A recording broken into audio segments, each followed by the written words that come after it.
We've all seen the heroic charges and the dramatic last stands. But what about the mud, the paperwork, the sheer confused terror? The real war wasn't a movie. Yet somehow, a handful of films came shockingly close. This isn't about the best WWII movies. This is about the ones that historians actually respect. Prepare to have your Hollywood history lesson violently corrected. Number 15, The Longest Day, 1962. This is the granddaddy of the all-star war epic, but beneath its constellation of famous faces lies a relentless obsession with factual detail. Producer Darryl F. Zanuck approached the D-Day landings with the methodology of a military archivist, employing a small army of consultants who were actually there on June 6, 1944. The film's sprawling, multinational perspective was revolutionary, giving voice to American, British, French, and German experiences with a documentary-like detachment.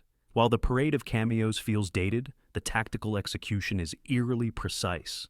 The film meticulously recreates the paratrooper drops scattered across the Norman countryside, the brutal close-quarters combat in towns like Sainte-Mère-Église, and the chaotic naval bombardment.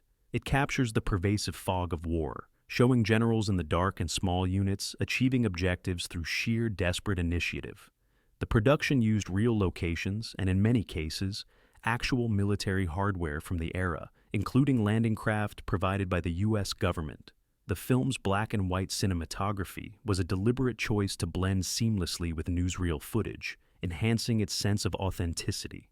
Critics at the time praised its monumental scale and sober tone, a stark contrast to more jingoistic predecessors.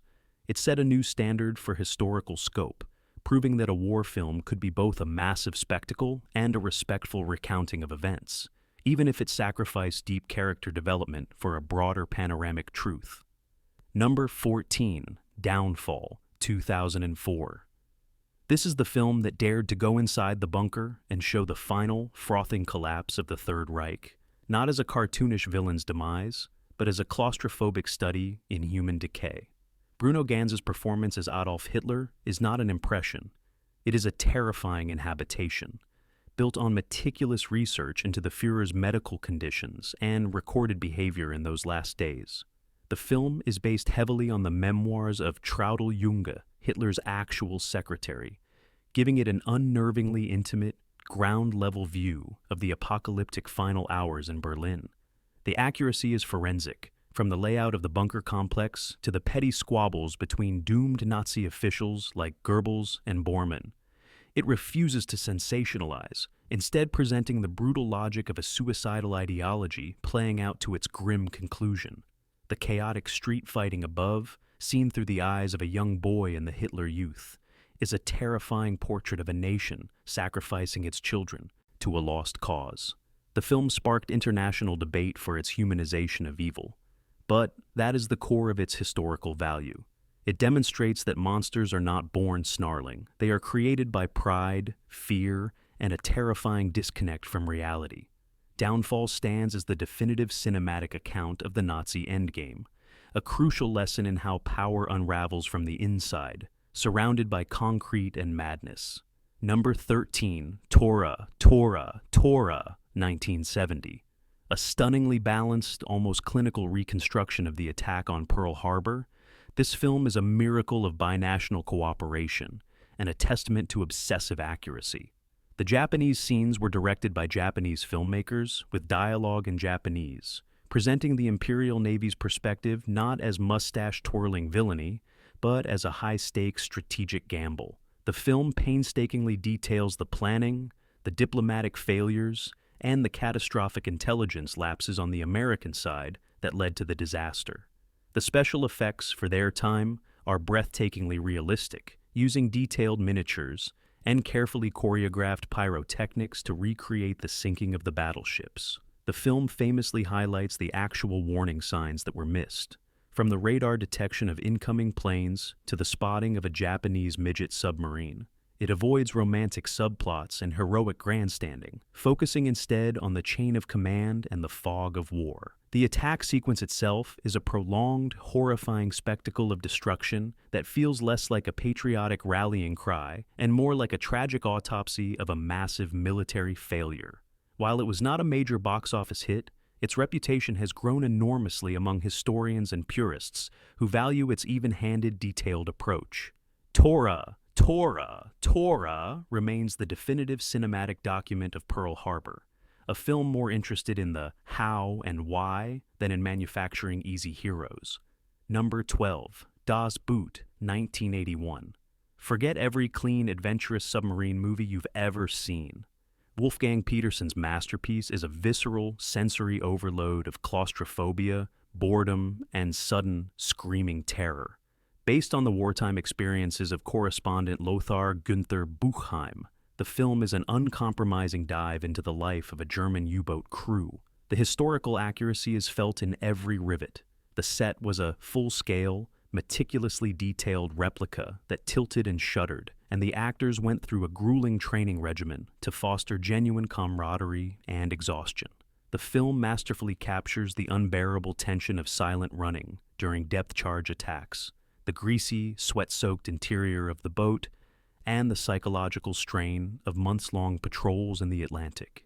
It brilliantly dismantles any notion of Nazi ideology among the common sailors, who are portrayed not as fanatics, but as young men trapped in a steel coffin, fighting for survival rather than glory. The sound design is a character itself, a symphony of creaking metal, dripping water, and sonar pings that drives the tension to unbearable heights. The final, devastating irony of the ending, after surviving the horrors of the deep, is a powerful historical statement on the futility and random cruelty of war. Das Boot transcends its setting to become the universal portrait of men at war, but its specific, authentic details make it one of the most respected wartime films ever made by historians and audiences alike. Number 11. Letters from Iwo Jima, 2006. Clint Eastwood's breathtaking companion, Peace to Flags of Our Fathers, is a radical act of historical empathy. By telling the story of the infamous battle solely from the Japanese perspective, in Japanese, he doesn't just show the other side, he immerses you in its mindset. The film is drawn from letters and documents discovered in the island's caves, giving voice to the thoughts of the commanders and conscripts who knew they were destined to die. Ken Watanabe's General Kuribayashi is a brilliant, tragic figure, a man educated in America, caught between his duty to a doomed cause and his compassion for his men. The film meticulously details the ingenious, horrific network of tunnels and bunkers the Japanese built, turning the entire volcanic rock into a death trap. It shows the staggering cultural differences in warfare, from the ritual of suicide to the harsh discipline, not as exotic details, but as the brutal reality of their military code. The battle scenes are chaotic, suffocating, and fought in a landscape of ash and despair. The film's greatest historical achievement is its humanization without glorification. These soldiers are not noble samurai. They are scared, starving, and often conflicted men, writing final letters home about the taste of water and memories of their mothers. Letters from Iwo Jima challenges the very notion of an enemy, presenting the battle not as a heroic conquest, but as a shared human tragedy, making it one of the most profound and accurate meditations on war in the Pacific. Number 10. The Winter War, 1989. This Finnish epic is the definitive account of one of the most lopsided, yet fiercely fought conflicts of the era, the Soviet invasion of Finland in 1939. While largely unknown to global audiences, it is revered in Finland as a national monument of cinematic history. The film follows a unit of Finnish soldiers, mostly civilians in uniform, as they use their knowledge of the frozen terrain, ski tactics, and sheer grit to hold off the massive Soviet war machine. The accuracy is staggering, from the authentic uniforms and weapons to the recreation of the infamous Mannerheim Line fortifications. It captures the essence of the conflict, the David versus Goliath, struggle fought in sub-zero temperatures where the environment was as deadly as the enemy. The battle sequences are not glamorous. They are exhausting, brutal affairs fought in deep snow and forests. The film shows the Finnish Saisu, a concept of stoic perseverance, in action, but never shies away from the cost, the frostbite, the terror of tank assaults, and the overwhelming odds. It is a crucial correction to the wider WWII narrative, highlighting a forgotten front where a small nation's resistance had significant strategic consequences. The Winter War serves as a masterclass in tactical guerrilla warfare in extreme conditions and stands as one of the most authentically gritty and geographically truthful war films ever produced. Number 9, A Bridge Too Far, 1977. This is the grand tragic epic of operational failure.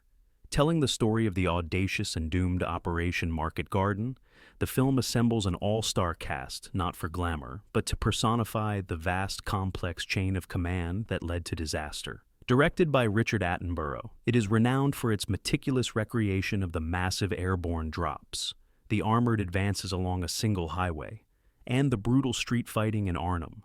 The film's historical strength is its refusal to find a simple villain. It presents the failure as a catastrophic cocktail of bad intelligence, poor communication, enemy resilience, and plain bad luck. The depiction of the British 1st Airborne Division holding out at the bridge in Oosterbeek is a harrowing testament to courage in the face of annihilation. The production used real veterans as consultants and extras, and employed vast numbers of period-accurate vehicles and aircraft. The famous line, a translation of the book's title, encapsulates the film's thesis that the operation was an act of hubris, overreaching Allied capabilities. While criticized at the time for its length and cold tone, its reputation has grown as a sober, honest examination of how even the best planned missions can unravel, making it an essential study in the realities of large-scale combat and command fallibility. Number 8. The Pianist, 2002. Roman Polanski's personal masterpiece is not a film about heroism or resistance. It is a film about survival, witnessed through the eyes of one man hiding in plain sight. Based on the autobiography of pianist Władysław Szpilman, the film's power is in its stark, unblinking observation. It charts the gradual, horrifying disintegration of Jewish life in the Warsaw Ghetto, from initial restrictions to the final, horrific uprising and destruction. The accuracy is bone-chilling, from the exact dimensions of the ghetto wall to the specific horrors of the Umschlagplatz, where people were forced onto trains to Treblinka. Polanski, a Holocaust survivor himself, recreates this world with a survivor's memory for detail and terror.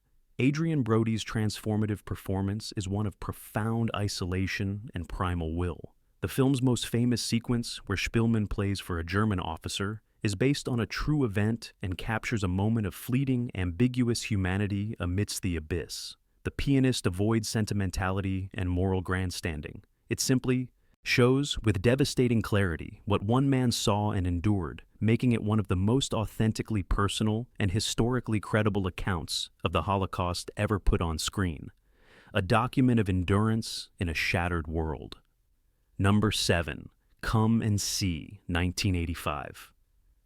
This Soviet-Belarusian film is not just a movie, it is a psychological and historical assault. Elem Klimov's horrific masterpiece follows a young Belarusian boy, Fleora, who joins the partisans and witnesses the utter barbarity of the Nazi occupation. The film is infamous for its surreal, hallucinatory style that mirrors the descent into madness. Its historical accuracy is not in tidy recreations of battles, but in its visceral, emotional truth about the Nazi genocide in the East, particularly the brutal anti-partisan operations. The film's climax, the massacre of a village, is a nearly unwatchable sequence of such raw, documentary-like brutality that it sears itself into memory. Klimov used real ammunition in some scenes and subjected his young actor to a punishing regime to elicit genuine trauma. The sound design is a nightmarish mix of drones, screams, and oppressive natural sounds.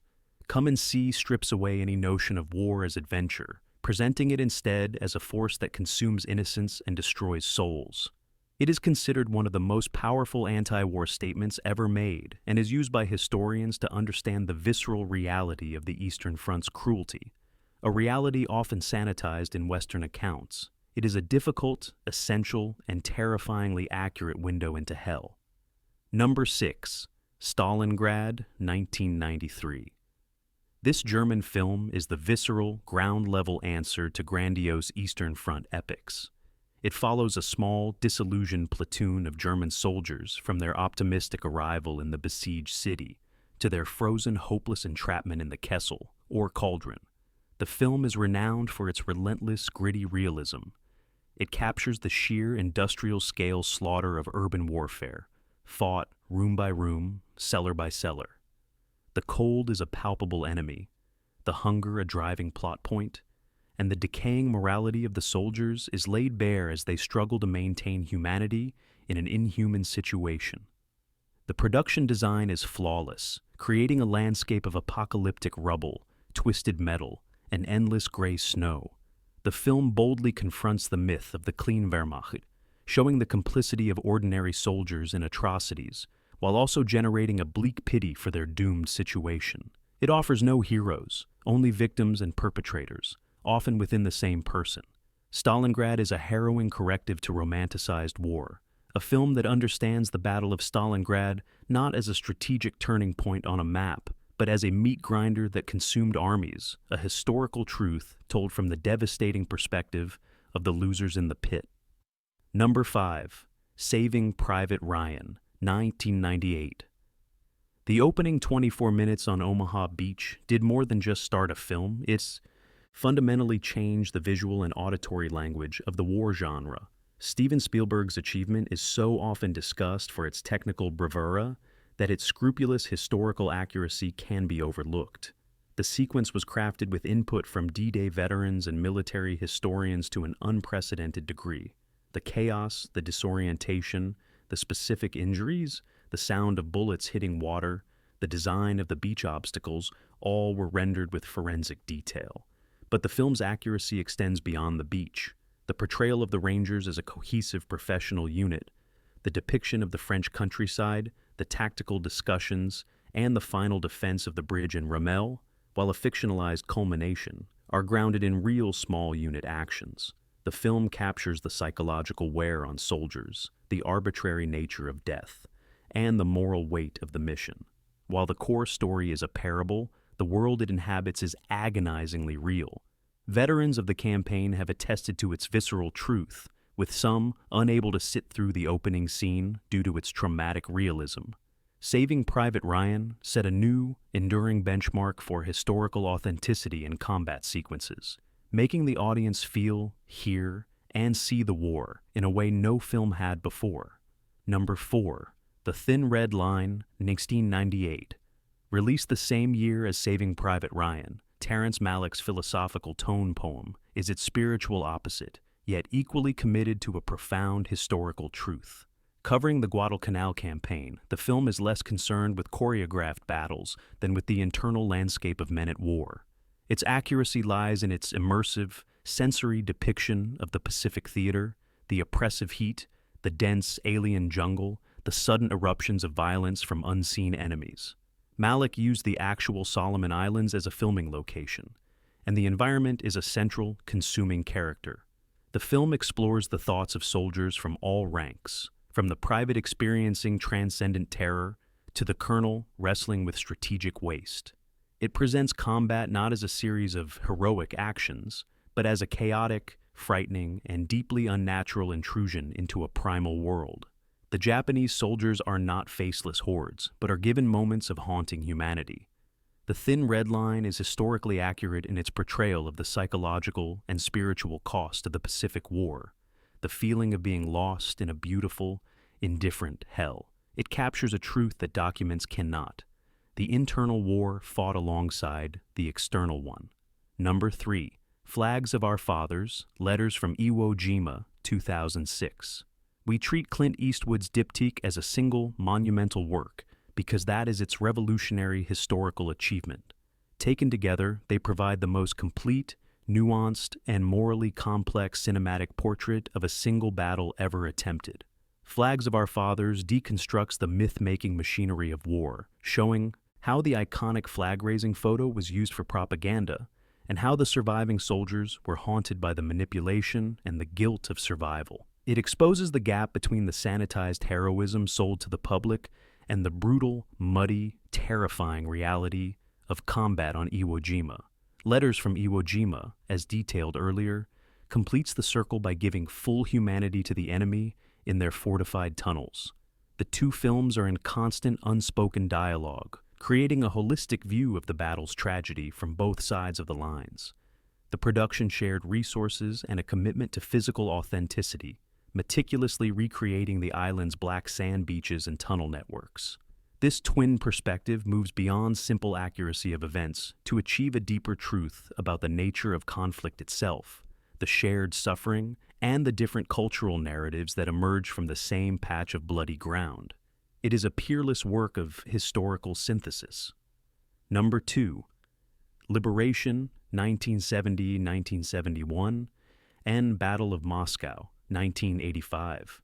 This entry is for the sprawling, state-sponsored Soviet epics that, for all their ideological framing, contain some of the most massive and technically accurate recreations of Eastern Front warfare ever committed to film.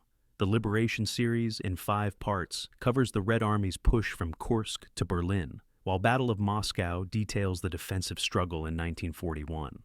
These films had the full backing of the Soviet Ministry of Defense, which provided tens of thousands of soldiers, thousands of real tanks, aircraft, and artillery pieces. The battle sequences are therefore not special effects. They are large-scale military exercises captured on film. The movement of tank armies, the coordination of infantry and artillery, and the sheer scale of the engagements are depicted with an authenticity no Hollywood budget could ever match. While they certainly promote a heroic, state-approved narrative, the operational and tactical depictions are invaluable. They show the Soviet style of warfare, the overwhelming reliance on mass and artillery in a way that is fundamentally real. For a historian studying the mechanics of the Eastern Front, these films are unique primary sources, a visual record of Soviet military doctrine in action, unparalleled in their sheer physical scope. Number 1. Shoah, 1985. This is the ultimate definitive entry. Claude Lanzmann's 9.5-hour documentary is not a film in any conventional sense.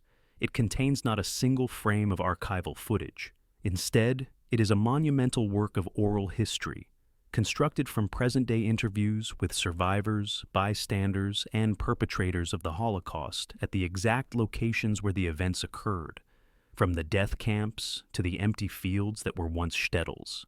Its historical accuracy is its method, its relentless pursuit of memory and testimony. Lanzmann's technique of long, patient interviews, often through interpreters, forces a confrontation with the past that is more vivid and chilling than any recreation could ever be. Watching a train conductor describe the route to Treblinka, or a barber recount cutting the hair of women heading to the gas chambers, imparts a truth that transcends fact. Shoah is the bedrock, the unimpeachable source. It proves that the most powerful historical document is the human voice, speaking from the places of horror. Every other film on this list is an interpretation. Shoah is evidence. It is the most historically accurate film about World War II because it is, quite literally, history itself, spoken aloud. So, which of these films changed your view of the war? Let the debate rage in the comments below. But I'll leave you with this final, uncomfortable question. In the pursuit of brutal accuracy, do these films honor the memory of those who lived it? Or do they risk turning unimaginable trauma into just another piece of consumable spectacle for our entertainment? Where is the line? Your answer might be the most important thing you take away from all of this.